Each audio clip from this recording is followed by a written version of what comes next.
నువ్వనుకున్నది ఏది జరగట్లేదని ఎంతో బాధపడిపోతూ ఉన్నావా? ఇది గుర్తుకు పెట్టుకో. అలెగ్జాండర్ గ్రహాం బెల్ ఎప్పుడైతే టెలిఫోన్‌ని ఇన్వెంట్ చేశారో, అప్పుడు ఇన్వెస్టర్ చెప్పారట, "ఈ ఆట వస్తువుని నా టేబుల్ పై నుంచి తీసివేయండి" అని చెప్పి. ఇంకా విల్బర్ అండ్ ఆర్విలీ ఏరోప్లేన్‌ని కనుగొనడం కోసం ఎంతో కష్టపడుతూ ఉంటే ఒక ఆర్టికల్ వచ్చిందట.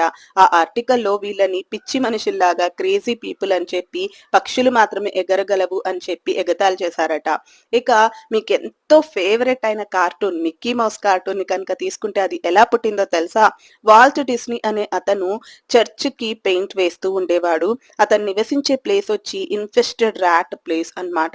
ఆ ఎలుకల్ని చూస్తూ చూస్తూ అతనికి ఈ ఐడియా అనేది వచ్చి ఇంత పెద్ద మంచి హిట్ కార్టూన్ అనేది వచ్చింది.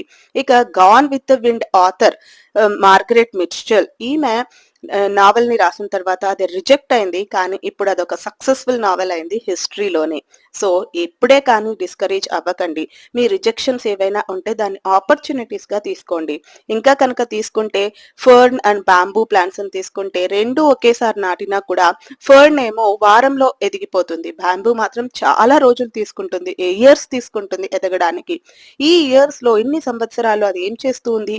పైకైతే గ్రోత్ కనిపించదు కానీ ఈ సంవత్సరాలలో అది తన వేర్లని చాలా గట్టిగా చేసుకుంటూ ఉంది అన్నమాట. సో, అందు గురించి ఎప్పుడే కానీ డిస్కరేజ్ అవ్వకుండా మీ రిజెక్షన్స్ ని ఒక ఆపర్చునిటీస్ గా తీసుకోండి.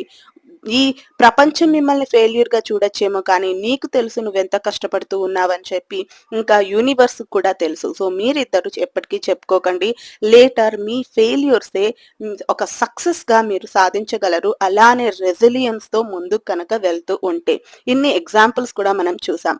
దేవుడు ఎప్పుడే కానీ మనకి మన పర్ఫెక్షన్ ని రీచ్ చేయడం కోసం, ఇంకా స్ట్రాంగ్ గా ఉండడం కోసం ఇలా చేస్తారు. There is no failure, it's constant learning process.